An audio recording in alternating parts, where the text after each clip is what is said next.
Sometime in the early summer of 2010, I was driving home from work on a particular route I was very accustomed to. Not much ever changed in my small town, and if something ever did, the residents surely knew about it. That said, you can imagine my surprise and disbelief that late fog-infested summer night when they're off to the right of that old county road. Just on the other side of that fog sat an outdated but classy-looking diner I have never seen in the town before. I pulled into the pothole-infested parking lot to get a closer look at the decaying but modern classic-looking building and saw what looked to be a sign in the dark glassed window that said, "Paul's Diner 24-hour service." I was shocked at what I was seeing. There was no diner named Paul's in this town. Hell, this town never even had a diner to begin with, let alone one that sat on the side of an old county road surrounded by woods on each side. I stepped out of my car approaching the diner, where I noticed I was the only car in that poorly lit parking lot. The door of the diner swung open as I approached the front door, and an older lady, I'd say mid to late 50s, said, "Hello darling, welcome to Paul's, come on in." I stepped back a few feet, taken clearly by surprise at the situation on hand. Was this lady watching me? I looked back up at her and spoke with a shaky voice. "Hello, I don't really have the time to come in, just kind of curious. How long have you guys been here?" She looked at me and opened her mouth to reply when the sound of glass breaking in the back of the diner caused her to spin around on her heels. "Damn it, Charlie, will you stop breaking them dishes?" she yelled out, more flustered than she was when she opened the door to greet me. Now where was I? Oh yes. Well, we've been here for about 50 years. I want to say, give or take. 50 years, I thought to myself. No way. Are you sure? I would have noticed this place before. I drive this route almost every night. She looked at me puzzled. "Are you ox sugar?" she said, looking at me with a concerned look now washing over her face. "You look a little pale. Why don't you come on in and have a nice warm cup of coffee?" I looked at her and contemplated for a second before following her inside the poorly lit diner. "How do you take it, sugar or no sugar?" she said, looking down at me with a notepad in her hand. "Black, please," I replied, rubbing my eyes and yawning. There alone in some diner I've never seen before on some old county road in a small town east of no man's land. I sat thinking to myself, could I really be that tired?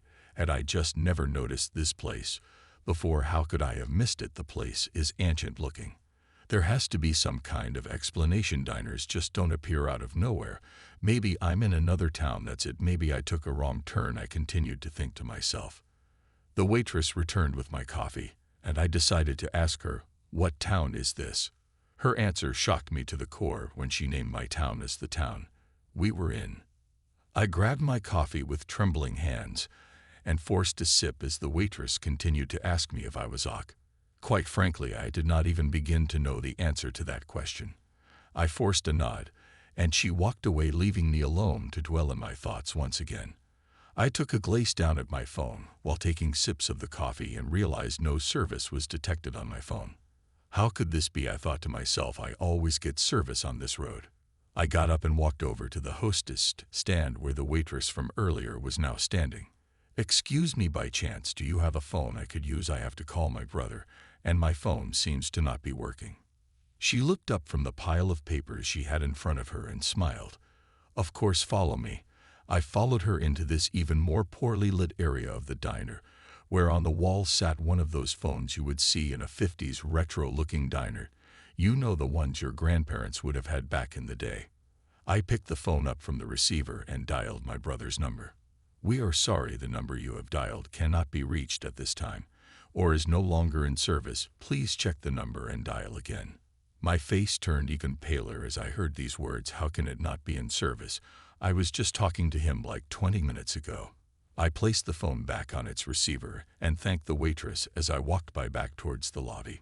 I walked back over to where I left my coffee and placed a $5 down onto the table, telling the waitress to keep the rest for a tip. She thanked me, and I headed to the door only to realize something was really wrong. Other than the fact of a mysterious retro diner appearing overnight, of course. There outside in the night, about 20 meters from the front door of the diner, sat a full parking lot. I turned back to look at the diner, which was now full of people who were dressed in 50s clothing and singing 50s music that was playing on the jukebox. What the hell, I said out loud now, seeing that every car outside other than mine was a 50s-style vehicle. My head started to spin as I lost my footing, falling into the door, almost headfirst, the waitress running over to catch my fall. "Is everything ok, sweetheart?" she said, looking on with a look of concern washed over her face. I went to look up and respond to her when I screamed instead. There holding me was a burnt corpse. I pushed her away, screaming and brushing myself off. As I entered the parking lot, taking one look back, I saw it a diner full of corpses. They all were just lining the diner seats as if they were always there, but they weren't. I know they weren't. When I returned to the parking lot, I noticed I was the only car there again. Even stranger was the fact that time itself seemed to have stopped, as when I looked down at my phone, I was in utter shock to see the time was 3:01 a.m. Only 1 minute had passed since I stepped inside that diner. I got in my car and floored it out of that parking lot, not taking one look in my mirror as my headlights passed the sign for my town. When I got home, I told my wife the story, and of course she didn't believe me. Who would? I was driving home and got sent back to the 1950s. Yeah, get real.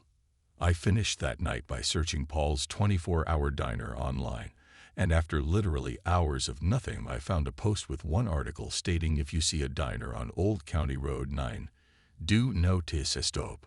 I thought this was weird, and by clicking on it, more and more people reported this happening to them.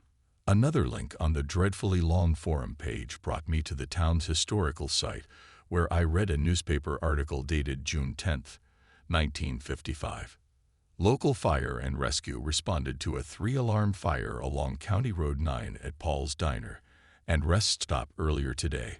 All people were confirmed dead on the inside, according to Fire Chief Todd Richards. Fire started in the kitchen when 22-year-old Charlie Banks left the grill on, and it shorted out. I was stunned at what I was reading. 1955, how the hell? I couldn't sleep that night and decided to upload my experience to that very forum. All of them did. I stopped taking that road soon after this, and I have not had an encounter with the ghost diner since.